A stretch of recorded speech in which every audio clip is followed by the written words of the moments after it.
小小的人拖着一个大包袱，哼哧哼哧地顶着大雪往前走。芈月仔仔走到山坡上一间守山人的破屋前，扯着嗓子喊道：“你好，我想问个路。”薄薄的木门从里面拉开，一个汉子探出头来。谁啊？你好，我在这里。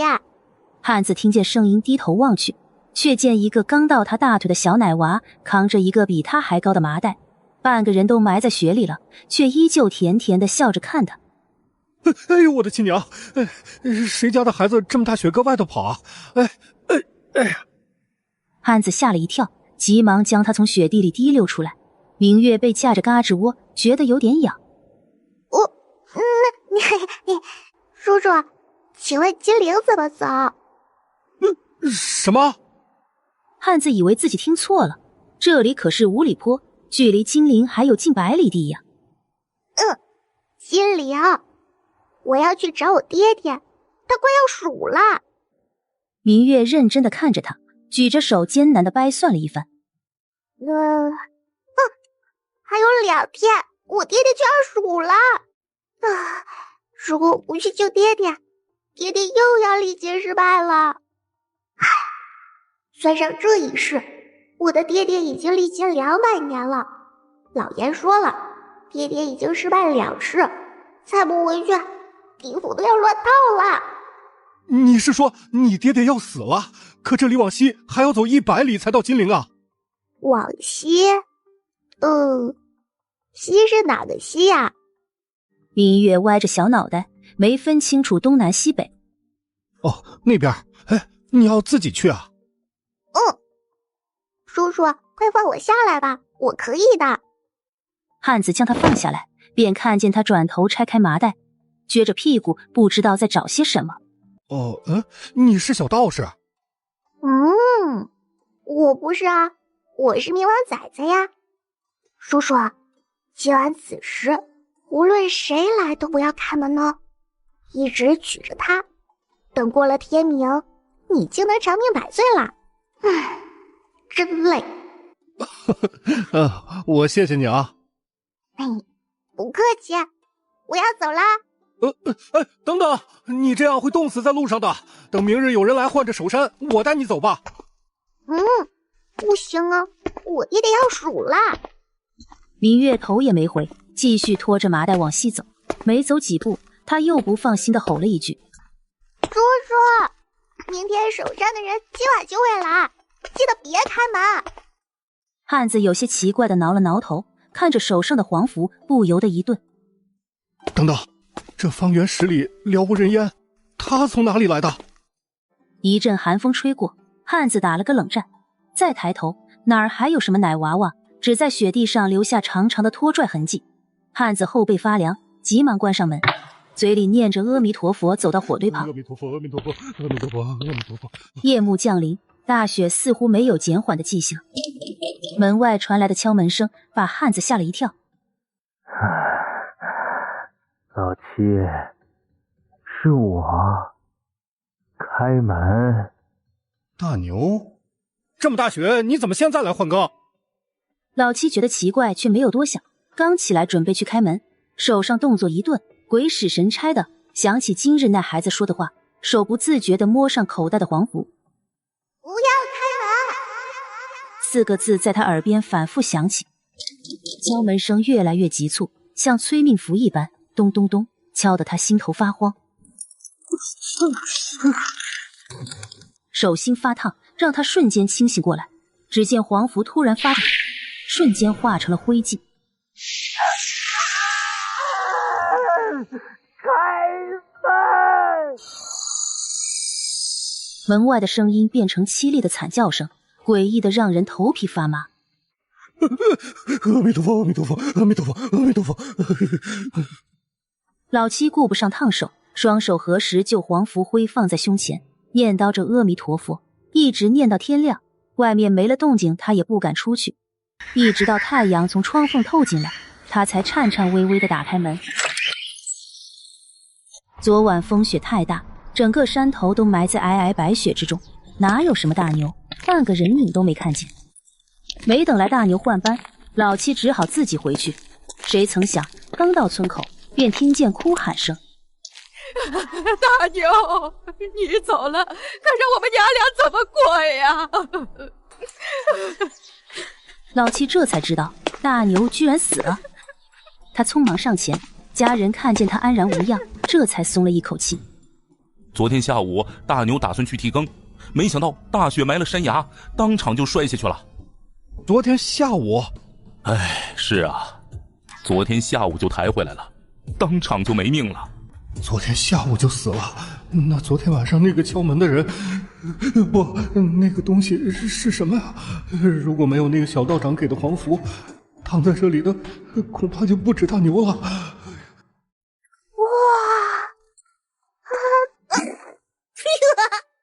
哼，你是谁？这人太没有礼貌了！哼，本公主可是玄镜公主，你这个小贱民竟敢直视本公主！来人，给本公主打！公主，这不过是个孩子。放肆！狗东西，竟敢忤逆本公主！小公主恼火的大喊一声，从马车里取出马鞭，然后便拎着裙摆走出来，一鞭子抽在侍卫脸上。就一下，侍卫俊朗的脸上顿时被打出血痕。明月仔仔愣怔片刻，麻溜地从地上爬起来。小公主不解气，还想再抽一下，不曾想这一下鞭子却被明月仔仔抓住了。你放肆！放开本公主的鞭子！他试图将鞭子抽回来，可鞭子却被明月仔仔死死握住。明月仔仔一手叉腰，一手握着他的鞭子，小小的身体挡在侍卫面前。小姑娘，这位是皇室唯一的公主，千万不能伤了她呀。你是公主，那我是什么？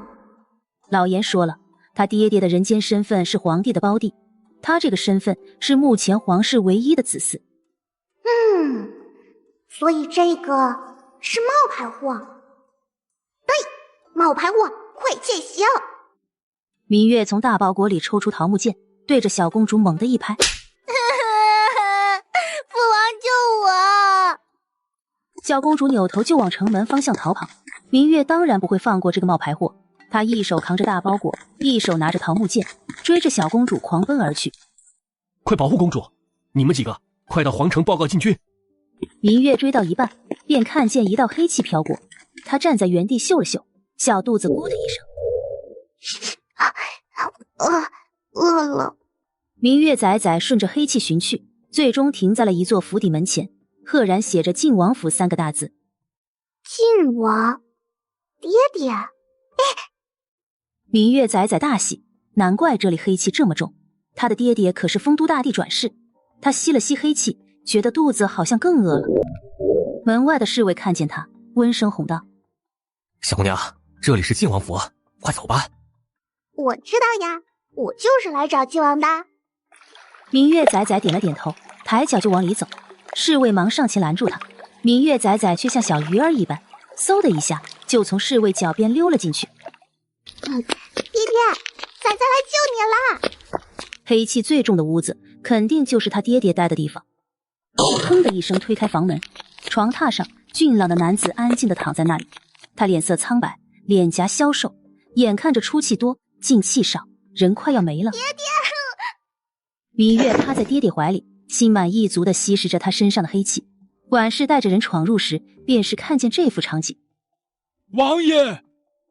管事差点整个人撅了过去，哪儿来的小妖怪，竟然吸食人气！快救王爷！我在救爹爹，你们太吵了！爹爹！明月麻溜地从他身上滑下去，乖巧地跪坐在一旁。爹爹！黄伯父，就是他打的云儿。身穿黄袍的男子抱着玄镜公主走进来，小公主恼火地指着床上的明月告状，屋内众人纷纷下跪。对。魏景浩本想来给小侄女撑腰，一进门便看见弟弟坐在床上。坐着，弟弟醒了。魏景浩大喜，直接将手里的东西扔下，快步走过去。阿轩，你终于醒了，担心死皇兄了。弟弟终于醒来，皇帝陛下一把眼泪一把鼻涕，完全忘了身后摔疼的小公主，气死他了。皇兄，魏景轩想坐起来，明月又将人按了回去。不可以哦，爹爹要乖乖的休息，等身体好了才可以啊。爹爹，阿轩，你瞒着弟媳养外事了？皇兄胡说什么呀？弟弟此生除了月儿，不可能再有别的女子了。好好好，是皇兄的错。来人，快请太医过来。生怕弟弟被气坏，魏景浩急忙上前给他顺气。说罢，他又看向床边的小奶团子，只穿着破旧的小棉袄，小脸白净可爱，特别是那双如琉璃般清澈明亮的眸子，像极了去世的弟媳清月。你，皇伯父好，我叫明月。刁民，不许你叫皇伯父。云儿，皇伯父，就是他打的云儿，您不是要给云儿做主吗？是你先打人，月月只是教育不乖的孩子。我是公主，教训太怎么了？你这个刁民，快下来，别弄脏了我父王的床榻。玄静一边说一边伸手去拽明月，明月却像泥鳅一般，呲溜一下便翻到床榻的最里面。爹爹，月月没有撒谎。刁民，不许你喊我父王，不许骂人。你不乖哦。皇伯父您看，这刁民又要打人了。你们都给朕安静些。阿福，把这两个孩子带到隔壁房等朕。小公主，不如跟奴才……狗奴才滚开！皇伯父，您说要给云儿做主，就是这样。放肆！魏景浩眸色一沉，周身帝王之气压得人喘不过气来，一屋子的人连忙跪下，就连玄静也白了一张小脸。皇伯父，云儿知错了。哇，皇伯父好威风啊！众人满额冷汗，大气都不敢出。这小孩到底是哪里来的，竟敢在陛下生气时开口，不要命了？魏景浩和魏景轩兄弟二人非但没有生气，甚至还打量起这个小孩。旁人许是没留意，但这兄弟二人心里却泛起了嘀咕，这个孩子长得实在太像靖王妃了。你为何要叫本王爹爹？你们认得我啦？我是仔仔呀。你为何说靖王是你的爹爹？靖王只有一个正妃，当年回家探亲遇险，意外产子，可这公主早已带回金陵，是朕身边的这位玄静公主。你又是何人生的？在朕的面前休要撒谎，你所说的一切，朕都会一一查核。我师父说，当年捡到我时，我身边只躺着一个死去的丫鬟，她身上有一个月字玉佩，所以才会给我取名为月呀。明月一口气说了一大段话，说完才喘上一口气，从怀里取出一个玉佩。魏景轩心中一惊，连忙拿过他手上的玉佩，温润的羊脂玉佩上面雕刻着一个月字，是他亲手为妻子清月雕刻的，是他们的定情信物。当年找回时，他身上没了玉佩，还以为意外丢失，却原来在他手里。你师父是？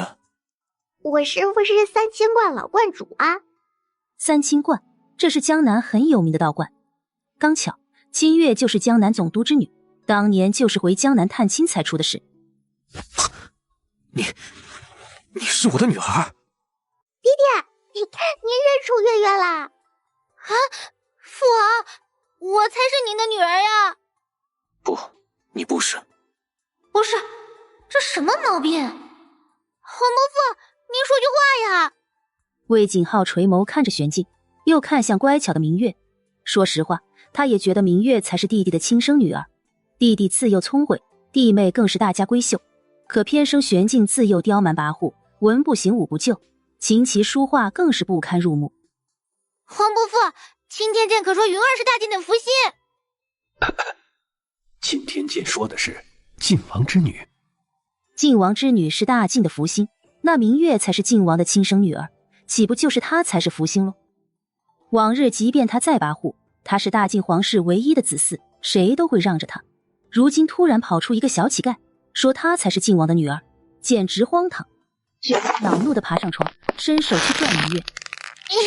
本公主要将你这个刁民五马分尸！放肆！这是本王的女儿，喜若。话还没说完，他便看见明月揪着玄镜的衣领，用力一甩。你不乖哦！看着女儿勇猛的样子，魏锦轩欣慰地笑了。这才是他的女儿，气度斐然，却不会显得嚣张跋扈。之前那个是什么玩意儿？魏锦轩身体不好，女儿2岁便养在皇后宫里，不到3岁便已经将刁民打死他这样的话放在嘴边，一直以来教而不善，文采方面更是一塌糊涂。皇后还时常说长大就好了。如果不是贴身丫鬟说皇后从未过分骄纵，魏锦轩都要怀疑是不是皇后故意养废自己的女儿了。如今看来根本不是皇后的错，这分明就是养错崽了吗？父王，如果您不打死这个刁民，我就死给你看！你先起来！我不，我要这个刁民死！够了，在朕面前如此放肆，成何体统？还记得你是个公主吗？明月从床上下来，四下看了一眼，将桌布扯了下来。你这个刁民想做什么？救命啊！父王救我！够了，别自豪了，看你这样子，哪有一点公主的样子？你不乖，吵着我爹爹休养了。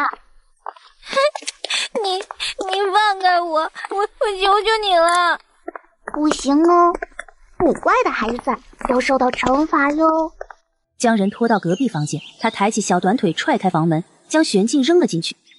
你在这里反省一下。不要，这里好黑呀，放我出去。不可以哟。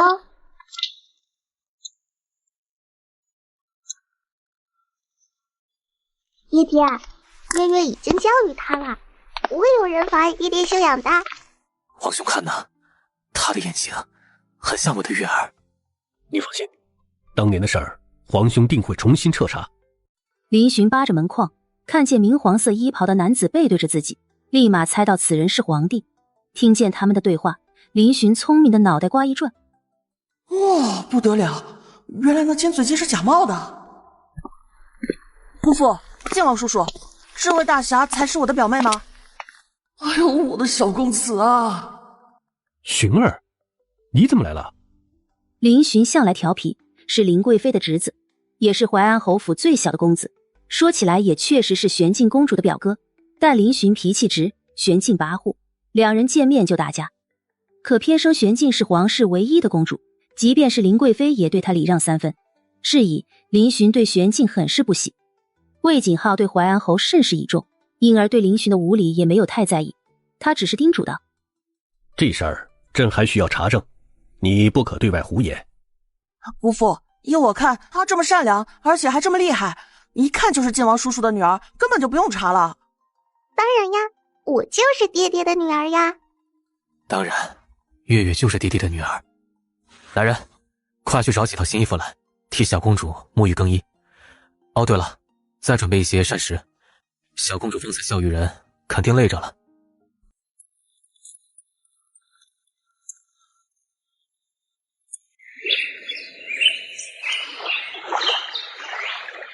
怎么，晋王的身体到底如何了？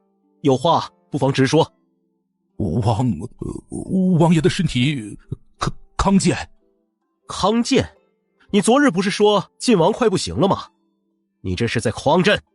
陛下恕罪，老臣也不知道啊。不知道？朕要你们这些太医做甚？皇伯母别气，他不知道，仔仔知道呀。小友莫要胡说，老夫从医50年，未曾见过比王爷更奇怪的症状了。这是朕的侄女，爱卿慎言。陛下恕罪，王爷恕罪，公主恕罪。老臣老眼昏花，没认出公主。老臣该死，老臣该死。哦，不知者不罪，来见过本王的亲生闺女。至于封号，皇兄，不如让礼部和青天剑好好想一想。是要重新想一个封号，待查清楚了，届时朕会昭告天下。不过月月方才说知道是怎么回事，这是何意？因为爹爹是凡人之躯，承受不住阴气，所以才会昏迷的呀。哎呀，我就不该替他担心。听听，这什么乱七八糟的话呀！阴气？你是说有人对你爹行验圣之术？也不算，就是有人借命。验圣之术是利用生辰八字诅咒对方，可爹爹是被人借了命，如果他没有来，再过2日借命就会完成。届时他这个小冥帝来了也没用，爹爹就会一命呜呼，渡劫失败，再次进入新的轮回。哎呀，爹爹，离了月月你可怎么办呀？月月怎能会懂这些啊？月月从三清观而来，难道是在观里学的？不是呀，月月是小冥帝，是从地府来的呀。应该这么问，月月说你爹是被借命，你可有办法查出是谁做的？陛下这是病急乱投医了，怎么还能相信这么荒唐的说法啊？陛下，不如把太医院其他太医都请来，尽快的诊断出王爷的病情，万不能拖延了王爷的病情啊！哼，这太医院还有谁的能力在你之上啊？老臣兴许只是见闻不够，太医院有意游医之后，他的父亲见多识广，说不定能见过一些奇难杂症呢。不是哦，老伯伯，爹爹是被借命了，找大夫没用呢。爹爹，你身体一直这么差吗？倒也不是，3年前你姑姑就是3年前开始的。姑姑？明月歪着脑袋琢磨片刻，从床上跳下去。他这么一跳，可把魏景浩吓了一跳，这孩子怎的这就跳下去？只见他撅着小屁屁，扒开他的大袋子，不多时，他从袋子里扒出一个碗。等等，一个破碗？来，爹爹，放点血。不可，万万不可呀！王爷的身体现在虽然瞧着康健，但是病重多日，王爷的身体是很虚弱的。放血之后会让王爷的身体更加虚弱，万一……老伯伯，你好吵。爱卿若无别的事儿，就先出去吧。陛下，老臣请求陛下切勿轻信呐！本王相信我的女儿不会害我。来人，拿刀来。不用麻烦，爹爹伸手。魏锦轩听话的伸出手，只见明月一手拿着碗，一手抬到双目前，嘴里念念有词，空气中似是有什么东西浮动。只见明月用指尖划过魏锦轩的指尖，一阵刺痛过后，魏锦轩的指尖竟凭空被划破。魏锦轩等人大为震撼，一时间屏住呼吸，看着眼前的一幕，鲜血滴落在破碗之中，那个破旧的瓷碗顷刻间迸发出金光。天哪！金光散去，魏锦轩便看见金碗逐渐吸收了他的鲜血，紧接着金碗的碗底出现一个字东，随后便消失了，归于平静。金碗变回那个破旧的小碗，仿佛方才只是他们的错觉。这是月月，可是有什么问题？可恶，这破碗是怎么回事？表妹，这是什么呀？这是法器，可他之前不是这样的。你爹爹的血肯定会显示借命的凶手，可他现在没有。哼，可恶！这东是什么意思啊？就是窃命之人在东方。明月有些泄气，可这东有多远，谁又知道？老严跟他说，转世历劫不能带着法力和记忆，是以他爹爹失败了好多次。他一个2000岁的幼崽，替他爹爹掌管地府，可累坏了。老严劝他来人间救爹爹，可又要限制他的法力。他好不容易薅空老严的库房，谁知道这法器也随着他法力减弱，效果也大大减弱。哼，生气气！哼，我们月月这么厉害，一定有办法救爹爹的，对吧？当然，哼，不过是个破碗罢了。明月将破碗塞回大袋子，又继续撅着屁屁在袋子里掏东西。最终他掏出2个黄布，在魏景轩的床边一前一后贴上。这是？这个可以切断借命阵法，东边只要有人突然陷入昏迷，定然就是借命之人。出教。远处阵法之中，一人猛地吐出一口黑血。师傅！唐木剑再回来时，剑端已经沾上了鲜血。饶是魏景浩这个皇帝，也对此事震惊不已。月月，是不是找到了？对的。可有难处？黄伯父，东边是哪边呢？明月苦大仇深地看着魏景浩。小明帝虽然已经2000岁了，但他还是一个幼崽，到现在还分不清东南西北。表妹你好笨呐，东边就是那边啊。这有什么好笑的？我才5岁，老爷说了，等我长大些就能分得清啦。就是啊，我们月月还小，等长大些，黄伯父替你找太傅。月月这么聪明，很快就能超过寻儿。月月，黄伯父问你，你爹爹还会不会有事儿？如果不找到那个借命的人，将命还回来，爹爹还是会数的。可东边突然昏迷的人是男是女？这个不好说，但他的生辰八字需要跟爹爹的吻合。黄伯父，你给我一点时间，等我吃饱了我再算一算。哎呀，小主子想必也饿了，陛下不如让奴才去准备膳食吧。去吧，多准备些容易刻画的。就按照晋王说的去办。要快点哦，月月一定能算出来的。你安心在这里陪你爹爹，黄伯父这就让人去查。黄伯父也会法术啊？黄伯父不懂法术，但黄伯父是这个大晋的皇帝，月月是我大晋的公主，就让黄伯父来教你如何利用权力去达到目的。但很快，魏景浩把禁军统领喊来，又把林巡和其他人赶了出去。知道晋王生辰的人不多，你现在立马去查，这些人最近谁行迹可疑？还有，从这里开始算，东边谁家有请医，特别是这3年里，谁病了，谁突然又好起来了，其生辰八字又与晋王一致，最近府上突然又秘密请医的，明日午时之前，务必全部查清，谁敢阻止，杀无赦。哦，臣遵旨。等禁军统领退出去后，魏景浩转头便落入一双亮晶晶的眸子里。哇，黄伯父好帅呀！果然，这才是朕的侄女儿。之前玄镜哪里会跟朕这般说话？只有清血缘才会有这样的感受吧？一定是。年轻的帝王高兴的咧嘴笑了。晋王殿下看着皇兄这副模样，有些不太高兴的将女儿搂进怀里。皇兄，这是臣弟鱼儿的女儿。这也是朕唯一的侄女嘛。说来也怪，自从18年前太上皇失踪，大晋皇室无论是出嫁的公主，还是魏景浩这些小皇子，一直再无所出。魏景浩在母族的支持下年幼登基，苦苦支撑着大晋朝。好不容易他长大了，广纳后宫。尴尬的是，不论皇后还是嫔妃宫女，一个都没有怀上的。以为是皇帝不行吧，找了多个太医，谁也查不出皇帝有什么问题。想到这里，魏景浩的脸色变冷了下去。哦，黄伯父，别生气啊，爹爹只是太在乎月月了，不是对黄伯父发脾气的。那怎么办？黄伯父也很在乎月月啊。亲了魏景浩一口，又亲了魏景轩一口，一人亲一下都不白来哦。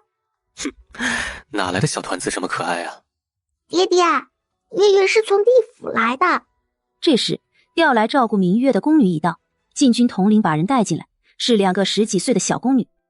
奴婢夏荷见过陛下、王爷、小公主。这2个是你黄伯娘身边大宫女调教出来的。晋王府没有适合的侍女，暂时由他们2人照顾你。如果他们2人有什么不妥，你尽管说，我们再换，可好？其实月月可以自己照顾自己的。月月是爹爹的女儿，身边得有人伺候。当初云，他的身边呢，可是成群结队的跟着人。啊，还有侍卫，待爹爹休息好了，亲自给你挑选。侍卫？那我得自己跳。今天在城门那个不错，玄镜让人打我，他怕我说话，却被玄镜抽了一鞭子呢。什么？他让人打你？可打疼了？快让黄伯父看看！魏景浩没等魏锦轩动作，直接将人提溜起来。黄伯父莫急，月月可厉害了，他都没碰到我，我还打了他呢。这哪来的小公主，居然打了玄镜公主？玄镜公主已经够跋扈了，日后我们岂不是比伺候玄镜还要惨？两人将明月带下去梳洗，魏家兄弟瞬间变脸。王兄，把月月调包的人绝对不能宽恕。当然，敢动我魏家血脉，死10000次都不为过。我回去就让人到三清观，若这观主与此事有关，我就拆了他。当然，若是无关，我从司库里拿银子，替他们祖师爷重塑金身。从晋王府出吧，毕竟是我的女儿。你这是什么话？你是我弟弟，她是我侄女，我出是应该的。两人突然就为谁出银子吵了起来。片刻后，兄弟二人对视一眼，扑哧一声笑了出来。当年父皇骤然失踪，满朝多少眼睛盯着，兄弟二人已经许久没有这般斗嘴了。当年若非我派你出京，弟妹她，是我对不住你们夫妻和月月。哥，我是大姓的王爷，保家卫国是我应该要做的事，月儿她也不会怪你的。你放心，既然知道有阴谋在，我会让暗卫亲去调查。至于云那个孩子，我会查清楚他的身份。虽说祸不及儿女，但他占了月月的身份5年，我不会再让他继续当这个公主的。如果与他无关，送走便是。否则，哥，他的身份先不要暴露，把人囚禁在我的秦王府吧。我醒了的消息也不要传出去，免得打草惊蛇。我明白，放心吧。哥，你不会又要哭吧？胡说，我是皇帝。走了，有消息告诉你。说罢，魏景浩耳尖红得滴血，匆匆离开了。谁会想到，朝堂上跺一脚能让朝臣抖3抖的皇帝，小时候竟是个小哭包。晋王府上下都被勒令闭嘴，而太医和林寻更是直接被扣在了晋王府。不能回家，为什么呀？这臭小子，明明长得那么像林贵妃，怎的没学到半点礼仪？此事关系重大，你且安心在晋王府住下。你爹那边……太好了，不用回家。哎呀，我的个小祖宗啊，在皇帝面前你可长点心吧。你是不是又捣蛋了？过2日进宫，让你姑姑好好教训你。长这么大了，连点规矩都没有。嘿，姑父也知道时儿是个粗人嘛。粗人是这么用的吗？行了，月月会留在晋王府，她的身份你也知道，陪她玩几日，等事情办妥了，朕自会让你回家的。那不必，回不回家都行。姑父，这个梅花糕好好吃，时儿能拿去给月月表妹吃吗？原来她一下子吃这么多，是为了挑好吃的给明月。行，去吧。不过妹妹还小，不能让她吃太多，会积食，可明白？姑父放心吧，时儿知道。林寻恭敬地朝着皇帝行礼，这才拿着梅花糕兴冲冲地回后院去。表妹，时儿哥哥来了。表妹，是我，你的时儿表哥，我能进来吗？玄儿表哥。明月眨巴着眼睛，有些懵。刚才泡着温热的水，还有人给他按摩，舒服的差点睡了过去。现在人还没清醒。嘿，小公主实在太可爱了吧！小公主，外面是淮安侯府的小公子林寻，他的姑母是林贵妃娘娘。好啊，可以进来的。春梅瞧着他穿戴整齐，这才去开门。刚打开门，林寻便呲溜一下从他腋下跑进去。月月表妹快看，这是梅花糕，王府的厨娘做的最好的就是这个，你快来尝尝呀。好呀好呀。梅花糕的味道很好，不像闻着那么甜，也不粘嘴巴。明月吃的眼睛都亮了。是吧，我没介绍错吧？小公主，厨娘在煮着腌菜粥，糕点虽好吃，但不好刻画，不如奴婢先帮您收起来。也好，收好哦，等我晚点吃。他不放心地叮嘱着，眼睛快粘在梅花糕上了。夏荷忍不住笑，点了点头。表妹，你好厉害，居然打了那尖嘴鸡，你能不能教教我？打架是不好的，我只是教训他。那你教我怎么教训他好不好？那也不行，你打不过他。胡说，我爹可是大将军。你一看就是喜欢招猫逗狗，大事做不成，但坏事也不会做的人。表妹好厉害，居然一眼就看穿了我。那别人欺负我怎么办？被人欺负，打不过就跑，回来喊我给你报仇。真的吗？当然，你是我表哥，就是自己人，自己人要罩着自己人。哇，表妹你真好，那你以后就要罩着哥哥哦。身边的春梅和夏荷都有些无语了，要妹妹保护是什么值得高兴的事吗？他们小公主才多大，这林小公子平日不着调就算了，怎么还来祸害他们小公主？林寻眼珠子滴溜溜地转了转，把两个宫女支走，压低声音靠近明月。妹妹，哥哥有事想求你，可以吗？咋的啦？我有个兄弟，前段时间被尖嘴鸡害得掉水里了，到现在还在昏迷。妹妹，你能不能救救他？昏迷？什么时候呀？3天前。3天？莫不是与爹爹有关？这家伙看上去……我不会飞。嘿，这里。堂堂小明帝，你要我钻狗洞？明月瞪大眼睛，不可置信地看着林寻撅着屁股，熟练地爬了出去。妹妹快点，不然要被发现了。明月看了眼四周，没人，呲溜一下跟着林寻爬了过去。走，跟我来。林寻带着明月穿街过巷，很快就来到太傅府门口。哟，林小公子，你怎么来了？今日怎么又来了？而且没带小厮，只带了一个小团子，而且还是不认识的小奶娃。小公子，你不会拐了哪家的小孩吧？胡说什么呢？这是我妹妹，我带她来看望阿琛的。今日不太方便呢，不如……有妖气！哥哥快走！此时东院内，明夫人江安如正焦急地站在一旁，看着人做法事。哎呀，夫人别担心，大师可是江南最有名的三清观道长，公子一定会没事的。妖怪咒！这小祖宗怎么来了？夫人小心，这哪来的小孩啊？快来人把人抓起来，莫要误了公子的法事。谁敢欺负我妹妹？林小公子，平日您怎么闹都行，但是今日事关我家公子的命，恕奴才得罪了。快来人啊，把林小公子请出去。嗨，你这真没礼貌！江爷还没说话，你就叭叭个不停。我妹妹是来救阿琛的。林三，阿琛身体快不行了，大师说有妖物作祟，你莫要胡闹。妖物？妹妹，你怎么看？那妖物在此。你胡说什么呢？这是三清观的大师。远在金陵，谁会信明月一个小丫头？哼！明夫人，老道是专程过来替令公子驱邪，你这是何意？大师莫怪，这是我们家小公子的好友。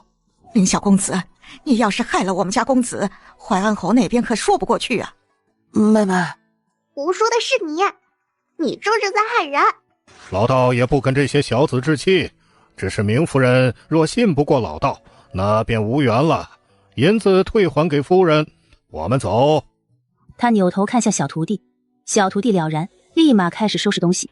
江安如一听人家连银子都不要，定不是骗他的，急忙让奶嬷嬷上前阻挠。道长留步，这是我们家的不是，无愿再加100两，请道长务必救救我儿。来人，把林小公子和这位小小姐请出去。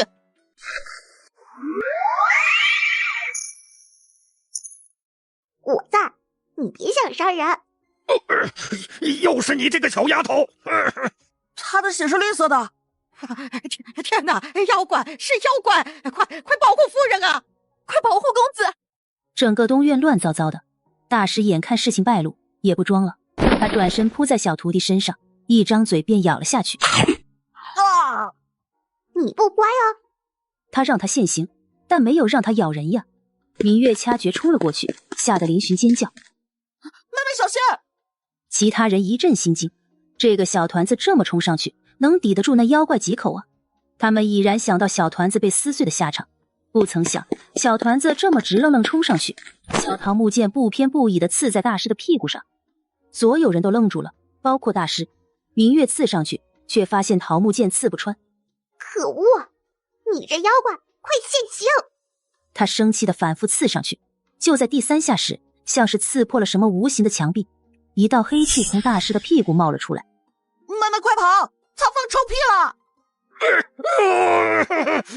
又是你，又是你！他猛地一甩，将明月的桃木剑甩飞出去。他明明记得自己将他活埋了，他为何又会出现在这里？还还我好事，拿命来！快去救人！好多黑气呢！大师惊恐地瞪大双眸，身体不受控制地啪叽一起摔在地上。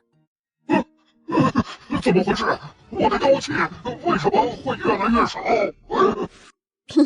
别怕哟，很快结束的，不会疼。院子里终于恢复平静，众人害怕地伸长脖子望去，哪里还有什么大师？地上趴着的分明是一只黑熊。这是怎么回事？夫人，快请大夫！别装了！明月走上前，用桃木剑戳了戳他，黑熊还是一动不动。还装？妹妹小心点！明月摇了摇头，示意林寻站在自己身后。他又戳了戳黑熊，见他还是装死，顿时拧着眉头。你不乖哦。妹妹，哥哥别怕，他现在伤不了人呢。我问你，你来这里做什么？他们请我来的嘛，我就是想吸点阳气修炼。人家请你来是来救人，不是害人。院外闹哄哄的，是明太傅明浩洋回来了。一进院子就看见一头黑熊站在院子里，立马大喊：快救人！不，明伯伯别怕，我妹妹已经收服他了。林寻，快过来，莫要靠近，快去报巡防军。就在明浩洋吩咐之时，他便看见那头黑熊突然跪下，那头黑熊竟跪在小团子面前。见鬼了，他们竟然从一头黑熊身上看见了毕恭毕敬4个字。你想跟着我也行吗？但你要乖哦。紧接着他们便看见小团子从袖子里拿出一道符，嘴里念念有词说着些什么，那道符便化作一道符光进入黑熊的脑子里。多谢小主子。黑熊化人形了！妹妹，他怎么？他以后就是我的奴才啦。我让他将功补过，所以赐福让他能够维持人形。妖怪也能？世间万物皆有灵，他只要不作恶，修炼当然没问题啦。多谢小道长。我不是道长呀。明浩洋有些惊讶，又是符又是桃木剑，还能收服熊妖，竟不是道士。明伯伯，她是我妹妹。妹妹？淮安侯府何时有小小姐了？林寻突然想起魏景浩的话，心虚的躲在明月身后。明月想起黄伯父说保密的话，又打量着眼前人的面相。是个好人。哥哥，不是要救人？对，明伯伯，我妹妹特别厉害，我专门请她来救阿琛的。阿琛他杨院判来看过，说让准备身后事。院判他不行呐。哼，我比较行。小姑娘，杨院判乃大晋太医院医术最好的太医，你缘何这般说啊？医术？那我不晓得，但里面的人大概不是生病。明浩洋蹙着眉看向身后乱糟糟的神态，想来这就是自家夫人请大师来做法。他深吸一口气，好让自己镇定下来。我儿已昏迷3日，满城的大夫都来看过，谁也看不出所以然来。你都没见他一面，缘何得知他不是生病？我不是用眼睛看的，你们这院子被妖气和黑气环绕，住在这里的人定会受不住的。昏迷3天，应该差不多。到地府报到了。小大师，我儿就拜托你了。厉害的表妹，我来啦！而此时，明月来到床边，看着被黑气环绕的床榻，下意识低头看着自己鼓鼓的肚子。表妹，怎么了？哎呀，太饱了！啊，你不是才吃了一点糕点吗？阿琛，你怎么变成这样了？只见明玉琛躺在那里，往日俊秀的脸如同枯槁，不说还以为是哪个行将就木的老人，谁会想到这竟然是个7、8岁的小少年。妹，快救救我兄弟啊！他是个很好的人。明月视死如归地爬到床上，只是腿有点短，只能扒拉着明玉琛艰难地爬上去。他深吸一口气，将明玉琛身上的黑气全数吸了进去。哎呀，吃不下呢，真的吃不下呢。呀，阿琛的脸又变好看了。明伯伯，快看，阿琛好了。多谢小大师，如此是否已经可以了？我太饱了，你等我歇一下。哎呀，小大师辛苦了。又等了一会儿，几乎要长蘑菇的明月终于动了。他从袖子里取出黄符，贴在明玉琛的额头上，嘴里念念有词，小短手在虚空中比划着。阿琛，阿琛！好吵啊！阿琛，是谁在叫我？别理他，睁开眼。他缓缓睁开双眼，眼前不知贴了张什么东西，缝隙中一双透亮如琉璃的眸子正好奇地打量着自己。小明，哎呀，喘不上气。哎呀妈，我太重了。阿琛，你终于醒了。阿琛，我的儿，你感觉怎么样了？你放心，小明没事的。着火了！没事的，那是地狱鬼火，不烫的。啊，地什么狱？鬼什么火？我昏迷的这些日子，到底发生了何事啊？小明，你怎么来啦？是你救了我。是啊，我又救了你了。妹妹，你怎么知道阿琛的小名叫小明啊？他就是小明啊。妹妹，阿琛今年9岁，比我和你都大，你应该叫阿琛哥哥。阿轩，你再急，我就要没气了。抱歉啊。没关系。哎，这是你哪个妹妹啊？林寻心虚地看向明浩洋，姑父说妹妹的身份不能说出去，看出他的为难，明玉琛善解人意地笑道：没关系，你妹妹怎么称呼啊？小明，我是月月呀。明月打量着缩小版的明玉琛，突然恍然大悟，看来小明是喝了孟婆婆的茶，那小明岂不是变得很弱了？难怪你变得跟爹爹一样，差点就数了。没关系的，我会罩着你的。好，那就有劳月月了。小大师，我儿这种情况可是好了？没有哦，害他的人得救出来，不然他还是会出事的。你最近有去晋王府吗？没有。那就奇怪了。那怎么办呢？有了，你把昏迷前做了什么都告诉我。那时我在太学觉得不舒服，便告假先行回家，还没到家门口就在马车上晕了过去。在太学有什么特殊的事情发生吗？如果硬要说，有个人借了我的墨砚，这个算吗？你收了他什么东西吗？他说他娘到城外护国寺求了平安符，多谢我借墨砚送给我，希望我能平安顺遂。因这不是什么贵重物品，他与我又关系特殊，众目睽睽之下不便推脱，便接了。关系特殊？他这个小儿子平日里一副温润如玉、芝兰玉树的做派，事实上也只有自家人知道，他是个十足的小狐狸，心眼小，还喜欢给别人挖坑。他能有什么关系特殊不得不收的人？三哥。啊？你们家那个庶子？嗨，这些话怎么能当着要面子的明太傅说呢？庶子是什么？妹妹啊，咱这就别问了。是我爹妾室的儿子。啊，伯伯有2个老婆，哇，真厉害！阿琛，那个福现在在哪里？儿子在马车上已经昏迷，父亲得问小五。明浩洋立马把小五喊进来。小五看着老爷难看的脸色，颤颤巍巍地把书拿来。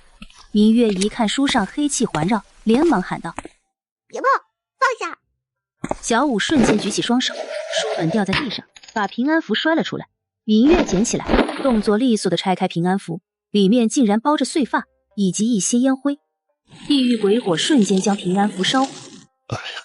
小大师，这可就好了。带我去见庶子吧。哦，这边请。明浩洋叮嘱人照顾儿子，自己则是带着明月离开。林寻跟了2步，又回头看明玉琛：“去吧。”你放心，如果真是他害你，我替你报仇。我不想让父亲为难。打人的是淮安侯府的人，明伯伯为难什么？大不了让我爹来谢罪。放心，我去就回，又不是我第一次被我爹揍。此时，明瑞辰的房间里，用来交换的墨砚砰的一声，瞬间裂开。怎么突然就裂开了呢？公子，老爷来了。明瑞辰，不知父亲找孩儿所谓何事？你的声音都在发抖，就别装了。林寻，这就是你淮安侯府的家教吗？明浩洋看着他眼里一闪而过的恨意，不由得一愣。这个儿子到底是怎么回事？你给我起来！明浩洋脸色难看，大步上前，一把将他拽了起来。父亲身为当朝太傅，平日从未如此粗暴。明瑞辰一个没留神，身后的墨砚便露了出来。看着裂开的墨砚，明浩洋突然想起明月烧掉的平安符。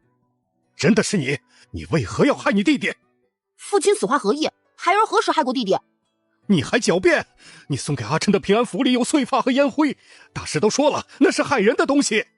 父亲，平安符是姨娘亲自去护国寺求来的，即便父亲不喜欢柳姨娘，也切莫将此等大逆不道的罪名扣在姨娘头上啊！居然在你爹爹面前撒谎，你不乖哦。你又是……哇，所以就这样了还不承认，死鸭子嘴硬。他只念叨了2句，墨砚便剧烈抖动起来。下一刻，砰的一声，整块墨砚顿时碎成了渣渣。明瑞辰感觉有些什么东西从他的身体里离开，他不由得心惊，不可置信地看向明月。不用看啦，你从小明那里偷来的气运，我都还回去了。气运？就是他偷了阿琛的气运，所以阿琛才会昏迷的。本来呢，被偷了气运的人只会变得倒霉，但是那个符被人动了手脚，那人要杀了小明。杀人？你给为父说实话，这符到底怎么来的？爹，我冤枉啊！我没有想害死弟弟，真的，您相信我。这符是柳姨娘求的，是不是她把符给你，让你跟阿琛换，想取阿琛的性命啊？来人，把3公子带回房间去，没有我的命令，谁也不许接近。门外2名侍卫进来，直接将明瑞辰架了起来。明瑞辰这才抬头看向父亲，冷漠的侧脸，决绝的神色，他是认真的。爹，娘一定是被人骗了，爹，娘不是那样的人。爹本就讨厌柳姨娘，若知道是他做的，一定会将他休弃的。侍卫将人架了出去，明瑞辰只能哭着嘶吼：爹，她是我的亲生娘亲，您看在儿子的份上，饶了她吧，我求求您了，爹。少年撕心裂肺的声音在冥府回荡着，隐约传到东院。明玉琛冷漠地听着他的惨叫声，不动声色地低头喝粥。明夫人江安如刚醒就听说儿子醒了，在奶嬷嬷的搀扶下，跌跌撞撞走进明玉琛的房间。江安如双眼红肿，看着儿子心酸不已。阿琛，娘，我没事。他们说是那个小大师救了你，到底是怎么一回事？月月说有人要害儿子，具体什么情况没说，但他已经去把人揪出来，儿子会没事的。有人要害你？谁？江安如心中一凝，耳边传来明瑞辰的惨叫声。是他，竟然是那个小贱人！儿子，你先休息，娘去就回。